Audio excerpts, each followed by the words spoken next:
Good evening. I am Melanie Brooks, and on behalf of the Bloomfield Hills High School Counseling Department, I would like to welcome you to College Application 101 for the class of 2022.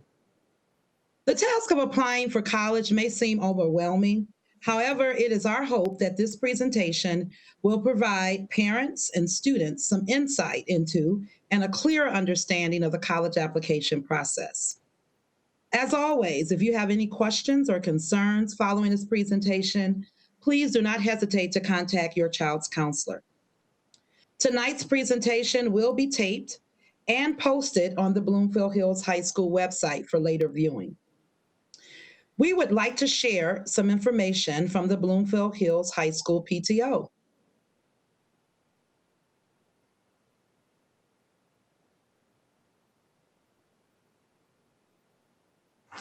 Next slide. Please read this message from the PTO. Our PTO is looking for class of 2022 parents interested in volunteering for the class of 2022 all-night party. If interested, or if you have any questions about volunteering, please contact the PTO at the email address at the bottom of this slide.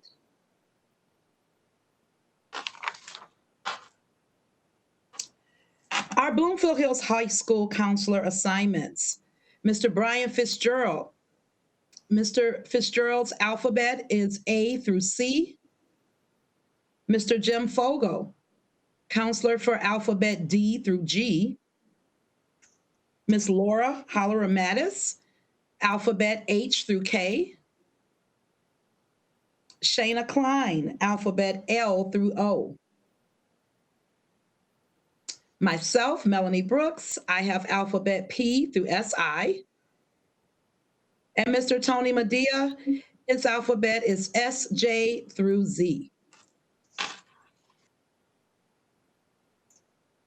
One of the valuable resources that we have here at the high school is our College and Career Resource Center.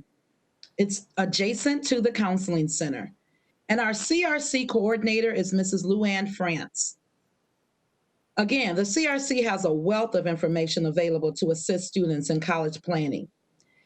You go through the CRC in order for you to sign up for college visits, AP, Advanced Placement Test Registration, ACT and SAT prep information. We also have college reference materials available that students can use to prepare for the college process and also to prepare for ACT and SAT prep. There's also scholarship information that's also posted through our Naviance college planning tool, and also information about summer enrichment opportunities. Before the school year ends, your student wants to make sure that they are looking at what is required by colleges to which they are applying. One of the requirements that many colleges have is letters of recommendation. We encourage you to have your student, before they leave school in June, initiate a communication, preferably during the Black Hawk Hour or at least via email, with one or two academic teachers who they would like to write a positive letter of recommendation for them. Again, this should be done before we leave school in June. Some teachers sometimes have a limit on how many letters that they are willing to write or that they're able to write for students. So again, we encourage students to make sure that they have those direct conversations with those teachers so that they can confirm that that teacher will be able to write a letter for them. How to request a letter. Students will be required to submit the teacher request for recommendation form in the fall in order to officially request that a teacher write a letter on their behalf. Again, we will review this with the student in the senior meeting in the fall, and the form will be provided to them at that time. This is a screenshot of the request for teacher recommendation letter.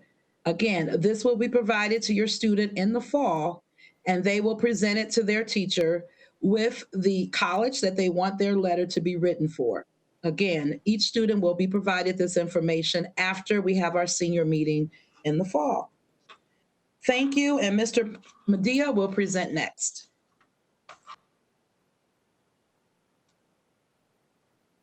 Thanks, Mrs. Brooks. Good evening, everybody. So the other big piece of this, in addition to what Mrs. Brooks has just mentioned, is the transcript. And also, along with that, the graduation status of your transcript. So parents and students, just know what's going to happen is you will get a letter. And in that letter will be not only your transcript, which you really want to look over really carefully, make sure that everything is correct, address, obviously then your name will be correct, but sometimes there are misspellings, and most importantly, your grades. Your work in progress will not be on that transcript. That comes in the fall, so not to worry about that. But you want to check your transcript carefully for errors. There are sometimes clerical errors when it comes to posting grades. So look back on that and make sure that those grades, in fact, that you did receive from your teachers are accurate. We will, as counselors, will not know who those teachers were that you had. So it's up to you as the student to go back to those teachers if an error is in fact noted, and so that you can talk to them about getting that grade changed. Okay. And by the time you get this letter with the graduation status letter, which basically breaks down each area. So it'll say, you've attained 3 credits in English with 1 to go. It'll tell you exactly what you have and what you need. By that time, you'll also want to have at least 3 to 5 colleges in your colleges you're thinking about list, and we'll get more into that as the presentation unfolds tonight. And so we use software known as Naviance. Most of you are familiar with it. It's had several iterations since it was first developed. They now call it Naviance Student. And Naviance is a very robust and comprehensive software program. We use it not only for the college application process, but as you can see from this slide, in a nutshell, basically, we use it to ascertain and help students understand their skills, their interests, and their abilities. And it starts in 9th grade with a comprehensive program through students' educational development plans that outline this. And our goal is to help people, young people, prospective college students, get a good fit for their college based on, I know what my skills, my interests are, and how does this align with career goals? How does this align with my interests? And oh, by the way, college majors. And oh, by the way, how those college majors fit into certain colleges. So it's kind of a backwards approach into, I know a little bit about myself, I know what my skills, interests, and abilities are, and these are the careers that lead to majors and the colleges that can provide those pathways for employment and or a career after college. This screen just basically shows the college, how do I want to say it? The college, I'm thinking about first steps, and this is just an introductory screen. Mr. Fogel will talk more about this later in the presentation. But as we said earlier, not only does Naviance work and help highlight skills, interests, and abilities, but also in this first step in the college application process, the colleges I'm thinking about is the very first step in narrowing down that list to the colleges that you might want to send applications to. NCAA eligibility is also a big part of this, even though it has not much to do with Naviance. If you are interested in NCAA initial certification for participation in collegiate athletics, no matter what the division, you should go to the NCAA Eligibility Center. The cost is $90 and register an account there. Please note that our school code is not the regular ACT, SAT code we use, but it is 850251. When you make an account at the Eligibility Center, we will get your name on a list and we will send out your transcript at no cost to you at the end of this school year. So juniors, everyone that's here, if you are interested, make sure you're making that NCAA account right away. Get it done before the end of the school year, and we'll send that out.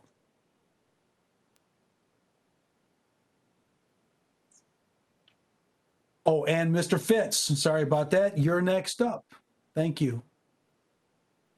All right. Well, thank you, Mr. Medea. So I'm going to start with talking about what you should be doing over the summer. And before I even begin, I'm going to tell you what you should be doing for the next 3 weeks, which is studying and finishing off the current semester as strongly as possible. Okay. Then the end of the school year hits, and now it's summertime, and you're asking yourself, okay, what do I need to do? I know I have to apply for colleges next year. What should I be doing? One thing we highly recommend is that you go visit some of the colleges that you're interested in. Now it's easier than ever because almost all colleges are doing virtual visits. But if you can get yourself physically on campus at some point, I would highly recommend you do that. I would go to each college's website and look to see, if you can make it an official visit where you can go talk to representatives from the colleges.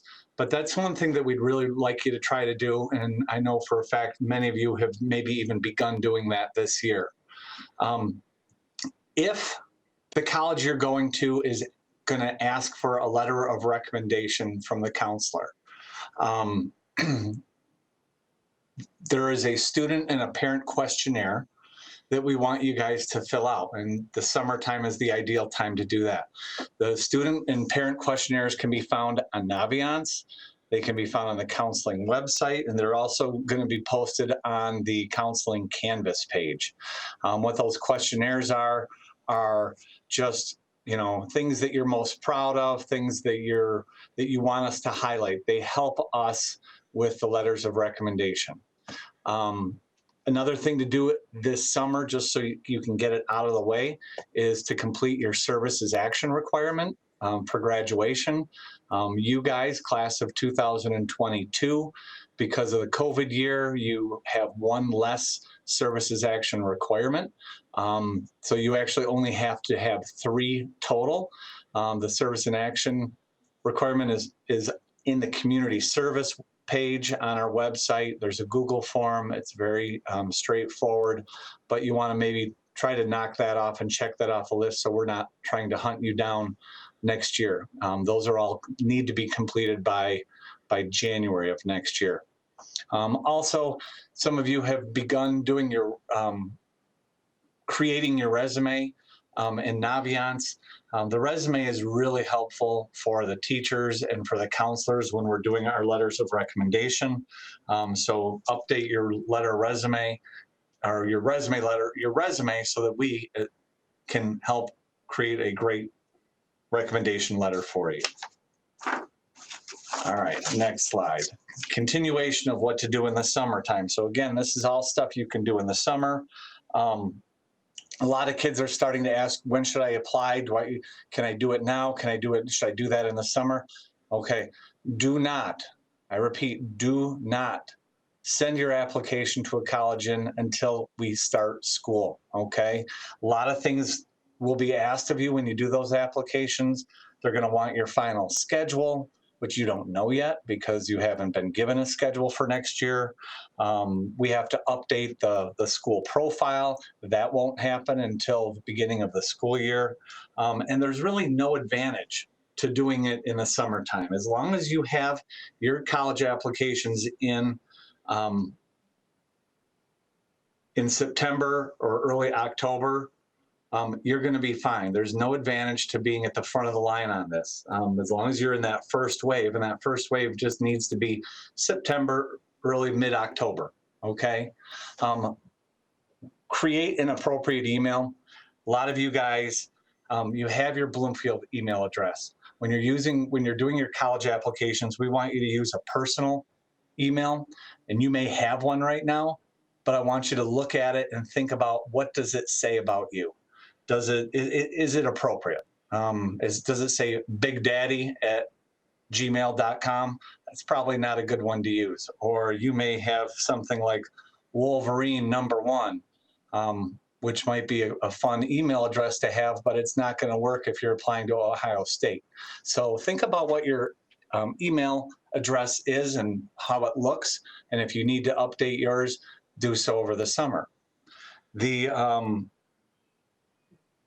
college applications are usually updated and posted within the colleges on their websites sometime in July or August. So watch for the fall of 22 college applications. They'll be posted on college websites sometime in July and August. If you're using the Common App, and we're going to talk about that in a little bit, but if you do decide you are going to apply using the Common App goes live on August 1st. So that means you can begin to work in it and on it on August 1st. However, to get a head start on that, you can look at what those essay questions that the Common App is going to ask you. You can preview those right now. A lot of this is as much of the Common App as you can have completed before the school year starts is just going to save you a lot of time and stress. It's going to make things easier for you. So if you're using the Common App, try to get as much of that done in the summer. And then obviously most colleges are going to want you to write a personal statement or an essay, and that's something that many of you should be working on in the summer. And I believe a lot of your English classes are working on that with you right now. Well, we've had something that's changed the landscape of college admissions with COVID-19. And basically, there's just a big difference between what the colleges are using for admissions right now. Because of COVID-19, they're not all the same. Some things have changed. Colleges are very understanding and recognize that COVID has had a huge impact on education and on students. And so in recognizing that, they're very flexible with how they're reviewing each student. Things that are changing, some schools that have never been test optional are test optional now. They may ask for a different type of essay to be written. They may be doing different recalculations of the grade point averages. A lot of schools this past year have changed some of the grading policies with COVID credit and COVID no credit, or use of the pass-fail system. The colleges are all aware of that, and each college is probably a little bit different. Our advice to you guys is always check the college website. Don't just trust what your friends say. Make sure you're going to the college website and you're checking it. The word test optional sort of gets people wondering, what does it mean? What does it mean to be test optional? Basically, not all colleges are requiring students to submit their ACT or SAT standardized score. So they'll say we're test optional. There could be a lot of different reasons why they're test optional. And if you're questioning whether you should or should not submit your score, maybe you're wondering, is it strong enough? Is it not strong enough? What should I do? We really, that's what we're here for. You're welcome to send any of us an email, send your counselor an email, have that conversation with them, and we'll help you navigate and figure what's in your best interest. We want nothing more than for you to get admitted to every college you apply to. Again, it's your responsibility to monitor your college application requirements. Each school is different. You have to look at the college and figure out what they're looking for their application. And there's a website called fairtest.org that has, we feel, pretty updated information. It's one-stop shop. You can go to that website and type in the school, and it will give you what the requirements are for the college application. And finally, the SAT and ACT. Again, SAT and ACT are two separate tests. They're both overseen by two completely different companies.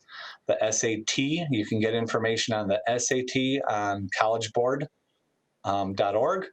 And the ACT, you can find information on that on the actstudent.org. One thing we know about the SAT is that the optional essay that it's always had is being removed from all future SATs beginning this June. So right around the corner. All future SATs will not have that optional essay. Some kids chose to do that. Check the websites on those tests to find out dates and times as to when they're offering them. That's it from me. Our next is the one and only fabulous Mr. Fogel.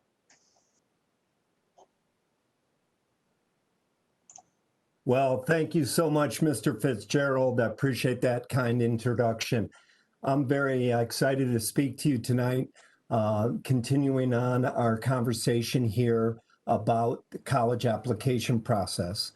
And really, one thing we like to say in the counseling office is that your very first college test is following the directions of the college admissions application. We can't stress enough that to encourage our students to be sure you are following and entering in the information that is called for on the application. If they're asking for items A, B, C, and D, and you provide items A and B only, you have not been successful. As well, providing items A, B, C, and D, and E, and F, and G, carrying on beyond what the application directions call for is not a good thing for the applicant as well. So again, following directions is critical. And specifically concerning some key areas that I'd like to stress. The letters of recommendation is going to be clearly stated in each application, and it does vary from school to school.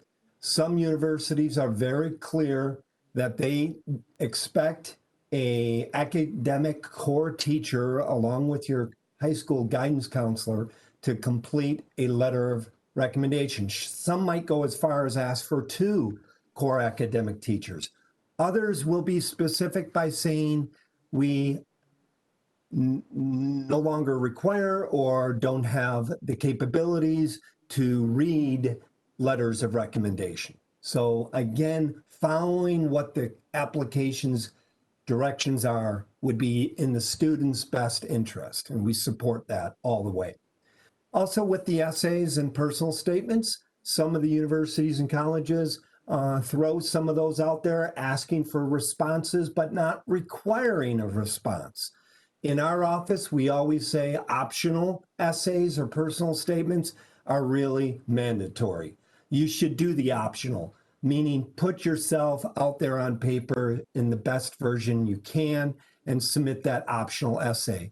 If they simply do not ask for the essay or clearly state that they don't want an essay, then again, following those directions are important. Some will have multiple essay requirements. So again, varying from school to school. Also, they will ask you to verify your course schedule for senior year. So along the lines, what was mentioned earlier this evening about making sure that you list accurately what your 12th grade courses are is important. So waiting for that final school schedule in August, and you can verify that when you receive that document. Also, down the road in late August, early September, potentially there's an academic core class change. If that's the case, we advise students they really need to go ahead and proactively contact the admissions office of a university that they've previously, and it may have been very recently, just in the last few days or a week or two, applied to. So once you apply, your application's gone, and it's like dropping a letter in the mailbox. You can't get that back. So if there was a scheduled change from what was applied with, to what's accurately on your high school schedule senior year, you have to send an email, call the admissions office, and let them know of the change and the reason why. If it was an elective change, that's not going to be so critical. We're really stressing the academic course change must be proactively notified the admissions office. And we can help you right in Naviance, which we'll be speaking a little bit more about here briefly, to locate easily our admissions rep personal email, oftentimes their direct telephone number, or certainly the main admissions line to that university. Once you have determined the actual colleges that you will be applying for, as it was stated earlier, you really got to start from this point forward is going to be moving from the colleges I'm thinking about. The thinking about really should have been going on here for most of junior year, maybe even prior to. I know I've spoken to a lot of students as young as the 10th grade, even some ninth graders that have begun thinking about colleges.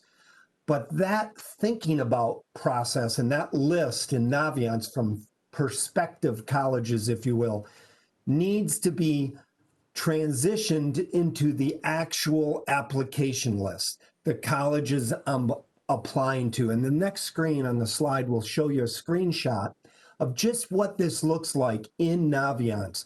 Moving colleges from what you see here is the thinking about list, and the red circles and arrows will show you this particular sample student has decided to move 3 colleges from their thinking about list to their actual application list. And this time frame really is from now until really the late August, early September at the latest, when this process of finalizing thinking and converting to actually applications should be taking place. Next slide will show you once those colleges have been requested to move from the thinking about list to the applying to list, each college will pop up on a screen in Naviance in your account, asking you a couple of key questions that will drive what the counseling office does to send your supporting documents to that school. The first question you can see there with the arrow and the circle is, how will you submit your application? So many universities offer multiple application methods. You can see the circle down below shows this particular university having 2 options, either the common application or direct to institution. We in the office need to know which application method you have used or will use to apply to that college. That determines how we send your high school records to that particular university. So make sure you answer that accurately, and this is an important point. We've had students indicate one way in Naviance and then sort of change their mind without any communication to the counseling office.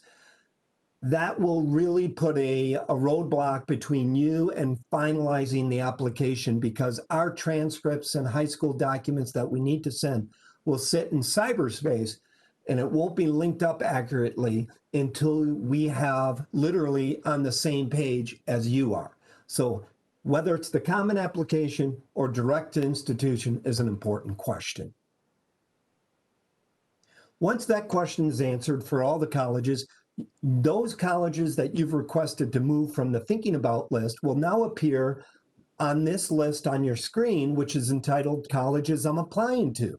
And you can see this particular sample student has 5 different colleges listed in their application lists. That's going to trigger the counseling office to say, this student is no longer thinking about. They're ready to spend that time, that energy, and yes, money, as many of these college universities have a fee just to apply to their school.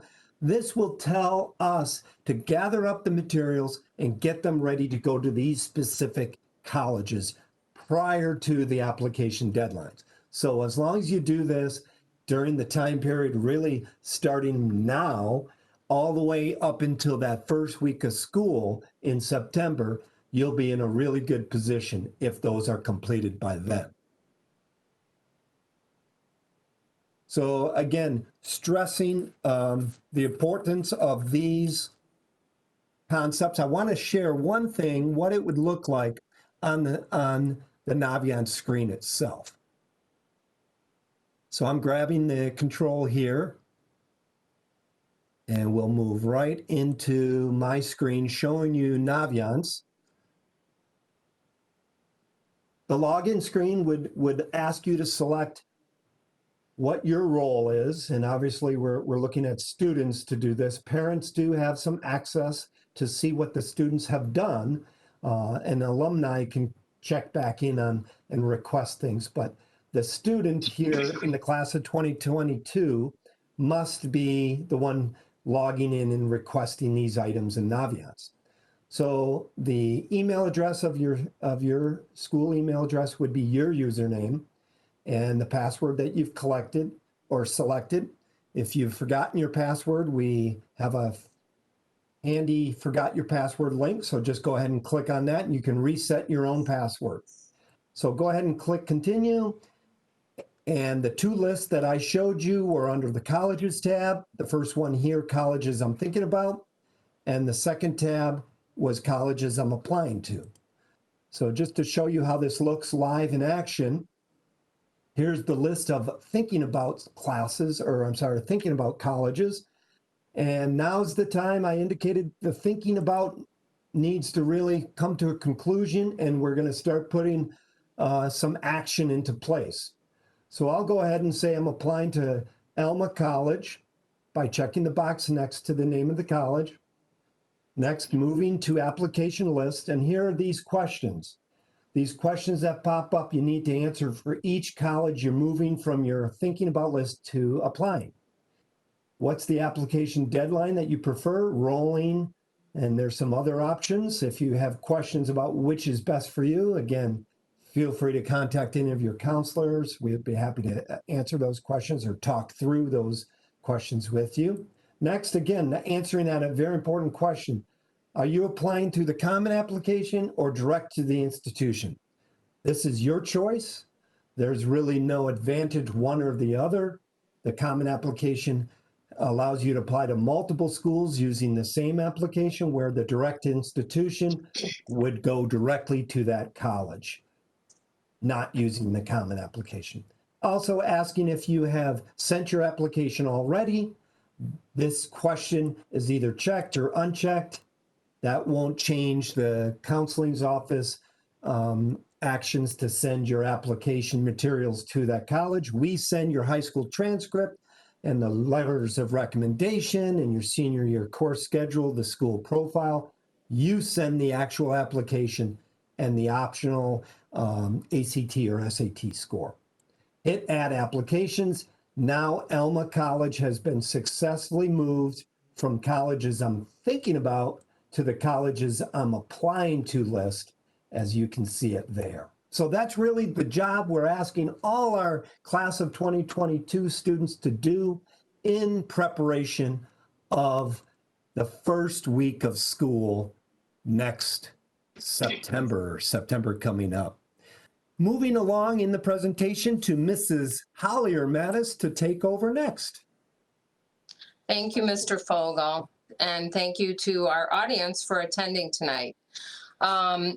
So moving on and just continuing to discuss about the deadlines that Mr. Fogel just talked about. So once you've built your college list and moved them, you now want to prioritize them by making sure that you're aware of the deadlines.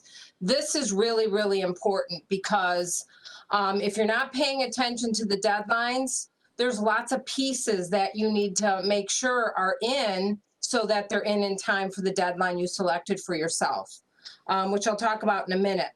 So Mr. Fogel did show a little bit when you're trying to pick what you're going to do with your application. So you have regular decision. These are some of the choices that you have.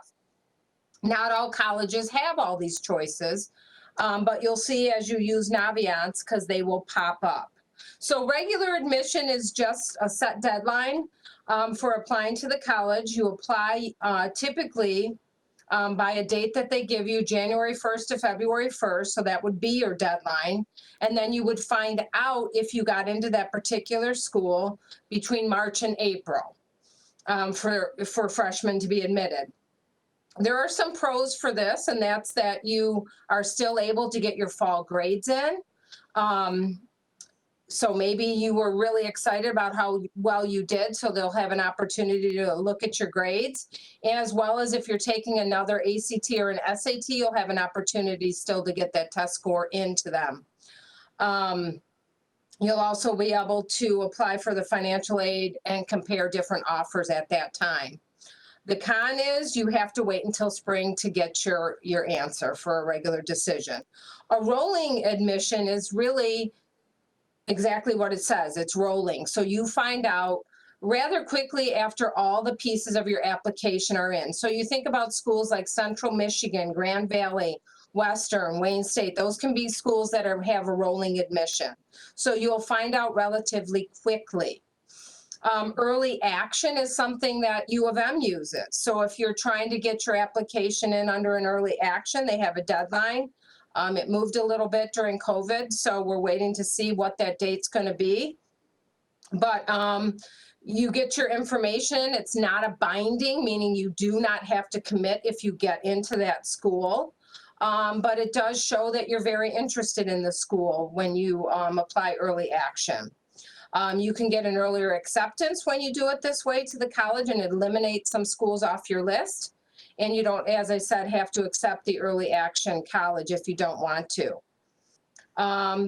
The con when you do a early action school would be they don't see your fall senior grades, although for some students that might be a better thing.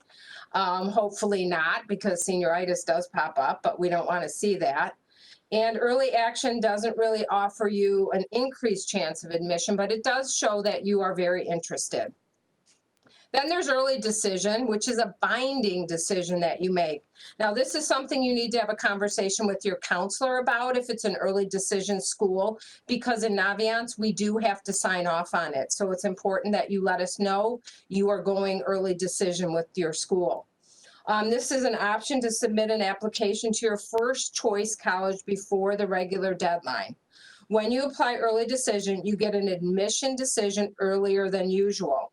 Early decision plans are binding, meaning if you get in, you are planning on attending that school. That's what you're telling them by applying that way. So just really be thoughtful about that decision. You can only do one early decision. So make sure that you are really thinking it through with your family on this decision. So if accepted, a pro would be you know where you will go to college by mid-December. Colleges deny it, but there are distinct advantages to applying early. It does also show that you are very committed to that school and have a passion for that college. So that's really important. The con is you must go. If you get in, they're expecting to see you on their campus. So you want to make sure that you think it through. You can't always get the best financial aid package because the forms aren't due until, you know, that information isn't always in by the time you're making that decision. So it can be a tough choice. And early decision colleges don't see the first semester of your senior grades. So that could be a downside as well. Restrictive early action, we don't see many of these, but they do exist. It's another non-binding option. You are not obligated to attend if you are accepted. However, if you apply restrictive early action, you may not apply to any other schools in the early rounds. Applicants are expected to sign a statement that they agree to file only one early application. If you're applying restrictive early action, it clearly indicates to the school that they are your number one choice. So it can significantly increase your chances of acceptance. So again, this one, it's kind of complicated. If you feel like you need to talk to your counselor, I would definitely reach out on any of these if you're confused, because there is a lot to making these decisions for your college options. So make sure you talk to your counselor. Continue with the application process. So in the fall, we will have a meeting in September, a mandatory senior meeting. We would expect to see you all at that meeting because it's critical if you're moving forward with this process that you attend. We will review everything, that we went over this evening, but also go into a little more detail. You will get one more opportunity to look at your transcript again. So we want you to really review it, make sure it's correct, because this is the one that will go out to the colleges. So we want to make sure there are no errors. So that's really important. And then the teacher recommendation form. I think Mrs. Brooks talked about this at the beginning. We will give that form out. Please do not try to run around the building right now to get that form to give to your teachers. Trust me, your teachers will lose it. I think Mrs. Brooks had recommended you have that conversation with your teacher. And when we get back in the fall, you will be able to give the recommendation form to your teacher with the list of the schools that they need to send the letter to. So that's really important that you follow that procedure so we don't confuse the teachers. They have enough on their plate right now, so we don't want them to lose your forms. And just remember, some colleges do not want a letter of recommendation. So some schools will actually block you from sending. So make sure that you're paying attention, as someone said earlier, follow the rules. So for your first transcript request, you will submit the following.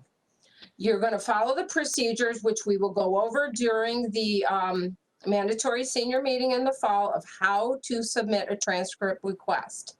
We're still trying to fine tune that process, so we'll go over that in the fall. And then we are requesting that you submit the student and parent questionnaire only if this college wants a counselor recommendation letter. So not all schools want that, and you want to make sure, again, as Mr. Fogel said, you want to make sure that you do not send the letter if they don't need it.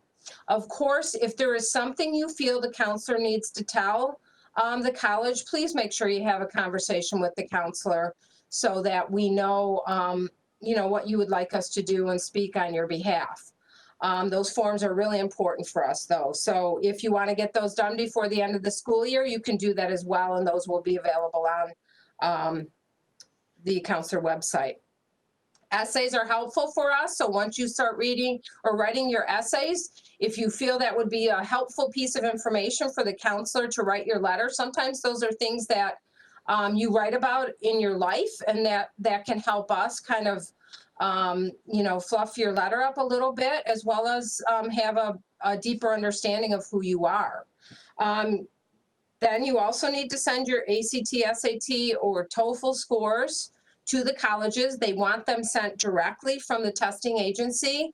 They do not get scores from the high school. We cannot send your scores. You must go to ACT or College Board or TOEFL and have those scores sent directly to the college. One of the things we talked about a few minutes ago was the test optional. What should I do here? And that's going to come up a lot, and you're going to want to have your conversation with your counselor.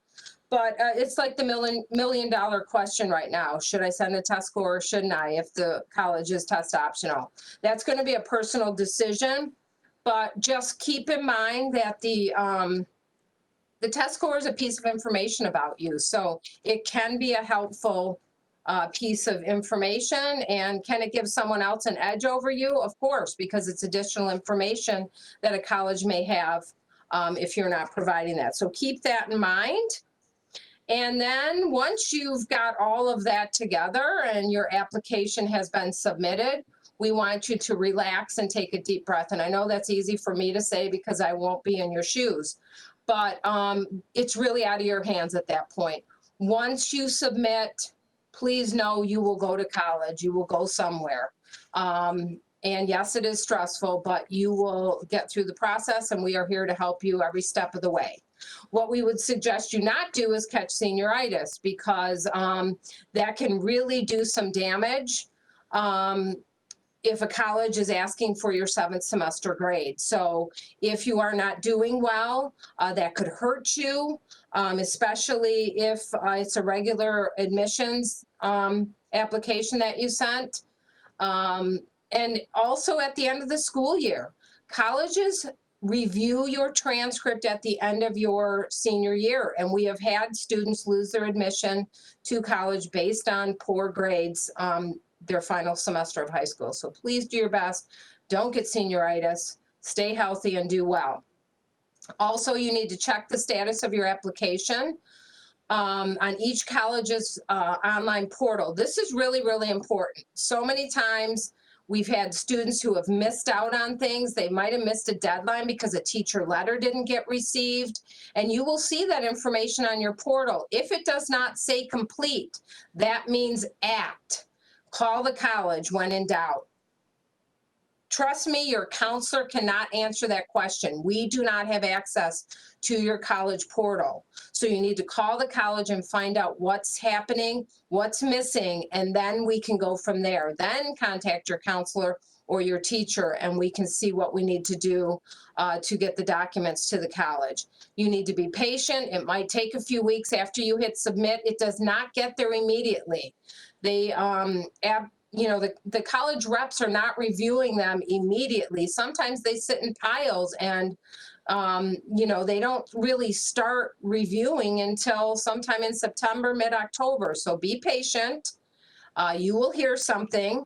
And just remember, junior year gets you in. So as Mr. Fitzgerald said at the beginning, work your hardest these last couple weeks because these grades are extremely important. And senior year keeps you in, meaning you have to continue to do well your final year of high school if you want the college to admit you and keep you. And now I'm going to turn it over to Mrs. Klein, who's going to start talking about the common application versus regular apps. Mrs. Klein? Thank you, Ms. Mattis. So moving on, speaking with a little bit more detail about some of the terminology and information that you saw in Mr. Fogel's demonstration on Naviance was some language that said common application and direct to institution. Essentially, there are a couple of different ways that you can apply to a college. They offer some colleges will offer only the common application, and some will offer the common application as well as their own application that is specific to their university. So because some schools will offer both, and you have the choice, that's why Naviance requires that you make a selection as to which application you are using. The common application has grown tremendously over the past several years to now over 900 member colleges, which means that there's a very high likelihood that some, most, or possibly all of the colleges that you're applying to could be on the common application.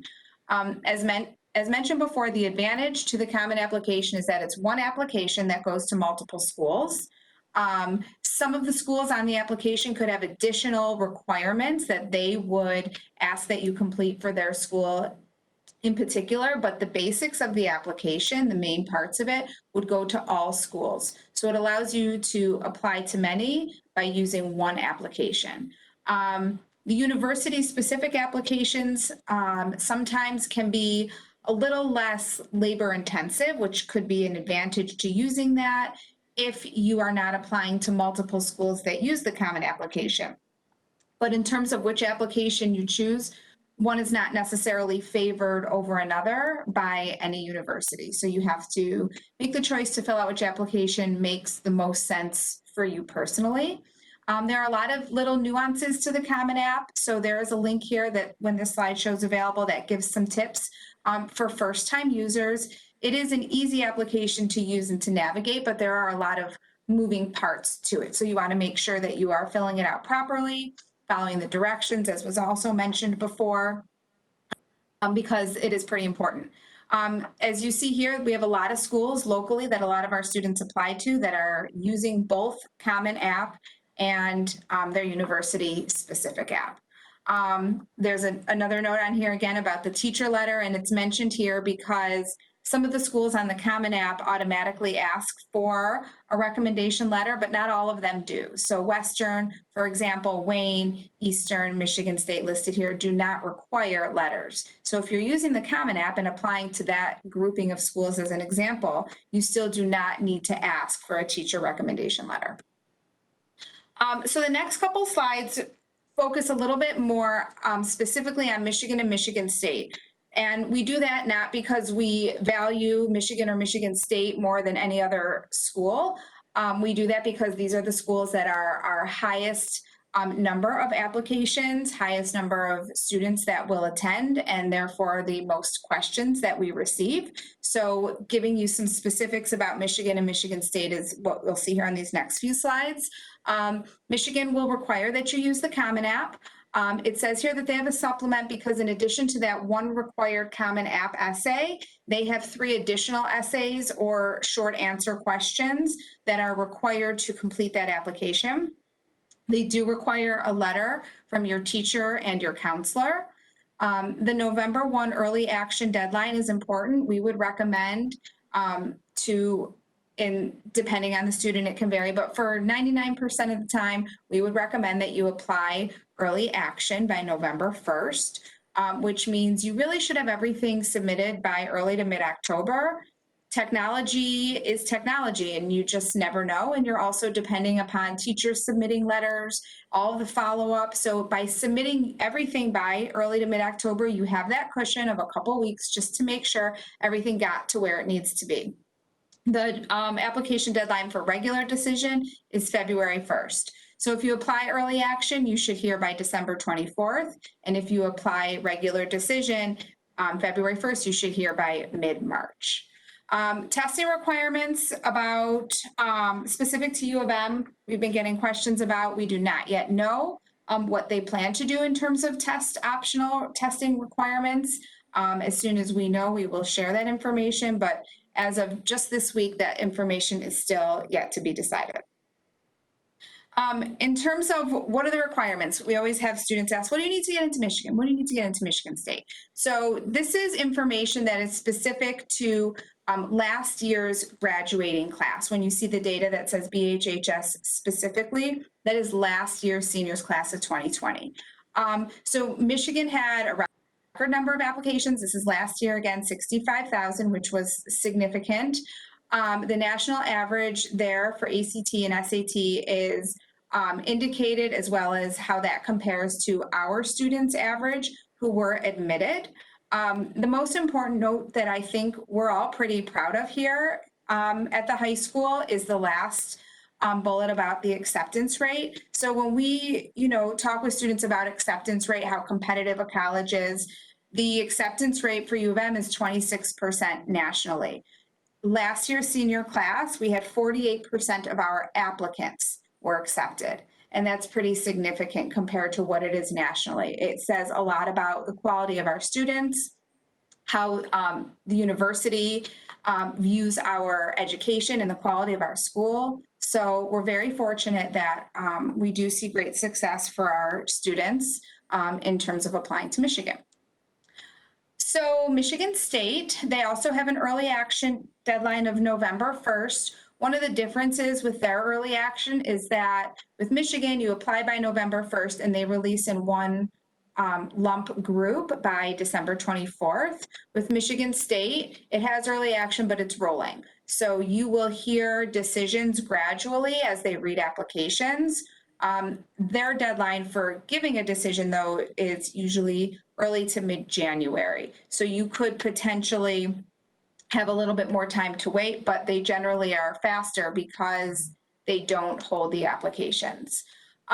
Michigan State offers the Common App or their own university-specific app, regardless of which one you use. The essays required, and they are the same essays. So if you were to look at the Michigan State website, you would see when they give an option of essays, it is the same 6 essay choices that are used for the Common App. A teacher or counselor letter is not required. So if you are not applying to any other school that requires a letter, you do not need to ask a teacher or your counselor to write a letter. Michigan State has announced that they are test optional for the class of 2022. So this is, again, a decision that is personal and individual to you, depending on what makes the most sense in terms of whether or not to send a test score. But there are a lot of factors to consider, and definitely something worth having a conversation with your counselor and your parent if you're uncertain as to which way you should go. So in terms of the numbers and the data specific to Michigan State, again, this is all based on last year. They had over 45,000 applications. You can see the averages there for ACT and SAT ranges that are national versus specific to us. And then we had 197 students apply. Our acceptance rate was 73%. So also it is higher than the national acceptance rate, which is positive. And again, we have a lot of students go to Michigan State, and they feel the same way about our curriculum, our students, our programming, quality of education, and therefore, are generous in acceptance of our students, and our students do well.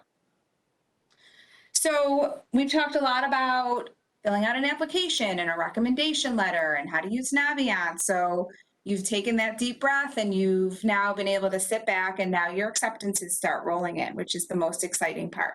So then you have to think about what comes next and making a decision. If you're accepted to your first choice school, you know you're going to that school, you don't have to wait to send your deposit. Go ahead and reserve your spot. There's no negative result if you choose to wait. They're not going to, take your spot away. But if you know, you might as well go ahead, send your deposit, and move forward. If you've been accepted to other schools that you know you do not plan to attend, we ask that you inform those colleges right away, because there are students, possibly your peers and your friends, who have been deferred from a college, which means they haven't been denied, but they want to re-review their application again. And those students are really itching for a spot at that school. And the colleges have to sort of weigh out how students are going to potentially respond, how many will apply, what the outcomes will be. And that, impacts what students they might offer admission off of their original review. So if you know you're not going, think about your peers and your friends, and let those colleges know to offer up more opportunities and space to other students who are waiting. Just as you've requested everything through Naviance and sent everything through Naviance, your final job in Naviance is to enter the decisions for the colleges. You will have to indicate whether you were accepted, waitlisted, denied, what college you'll be attending. And this is personal information that is only specific to the high school and your counselor. No one else sees it. And it's helpful information for us, because if you guys as you have probably looked at when we did our college searches and asked you to research schools on Naviance, maybe you looked at those scattergrams where you saw the data of the admissions decisions of various students based on their test scores and GPAs. And that information comes from these surveys that you fill out with your admissions decision. So that's why that's important that you fill that last piece out on Naviance. Some things to do, upcoming events, college night in the fall. Typically, we always have it in October. It was virtual this year. We're still waiting to hear from the colleges and the organizations for the state of Michigan that run college visits to figure out what that's going to look like and when that will be. So more information forthcoming. Financial aid night is September 29th. We don't know yet if that will be here in person at the high school or virtual. We have a financial aid advisor from OU that speaks to our families and students every year, and she's a wealth of knowledge. The FAFSA, the financial aid application, is open October 1st. That's when you can start to fill it out. So we make sure we get that information out to you as soon as we can, so you're ready to go October 1st. College rep visits. So in the fall, we've always had college reps come to the school in person, meet with students. This year, of course, that was done virtually. We don't know what that format will look like as well. A lot of that all hinges on what the colleges are planning on doing or comfortable doing.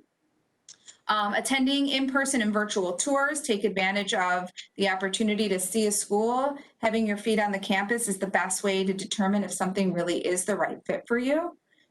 There's loads of scholarships out there. If you read our newsletter, if you are following on Canvas, looking at Naviance, you'll be able to see a wealth of opportunities for scholarships. There's a lot of money out there to be had. It's just a matter of filling out the applications and putting forth the time and the effort to go through that process. And I think Mr. Fitz already mentioned the services action, but definitely something to get done, if not over the summer, early next year. Signing up for those school day visits, this is just a little bit step-by-step on how to do that. Whether the visits are in person or virtual, the process for signing up will be the same, and you have to sign up because if it is virtual, that is how you will receive the link. And if it's in person, that's how you get a pass to attend the visit in person. So it's a pretty easy, intuitive process. Most of you hopefully have done this already this year for our visits. And this information will also be on Canvas as a reminder for you as well. Staying connected. It's important that you stay connected with your counselor specifically and just the processes and procedures in the counseling office. And that happens through email and Naviance. So at this point as juniors and as being virtually in school for much of the year, I would expect that everyone is checking their emails on a regular basis. That is even more important come the fall. A lot of information is sent out to you guys in your email or through Canvas announcements or any other electronic way of communicating, and it's important that you're not missing anything. Time is very important, as you know, deadlines we've talked about, so don't get hung up on something because you didn't check your email, you missed an important announcement. Checking Naviance is important too because that's also where you can find out if your documents have been sent to the college. So not only do you see on there that you're requesting or that you're adding the school to an application list, you're selecting the application you're using, you will also see once you've submitted the transcript request, that process will be reviewed in the fall, you'll be able to see if your counselor has sent your documents. So instead of having to send an email or come down to the office, it's pretty easy and pretty seamless to go onto Naviance and you will see it will say if that information documentation has been sent. I mentioned scholarships already. This is just a reminder of places to go. It's never too early. There are scholarships that are out there now that you could apply for, but it's up to you to kind of take the reins on that to offset some of the costs for college. So that is all the information we have for you. We appreciate everyone attending and we hope that you found this informative and helpful. We know that it might bring about some questions that you have, so please email or reach out to your counselor directly. If you have any questions, we're always here and happy to help. And on behalf of the counseling department, we hope all of you have a wonderful summer.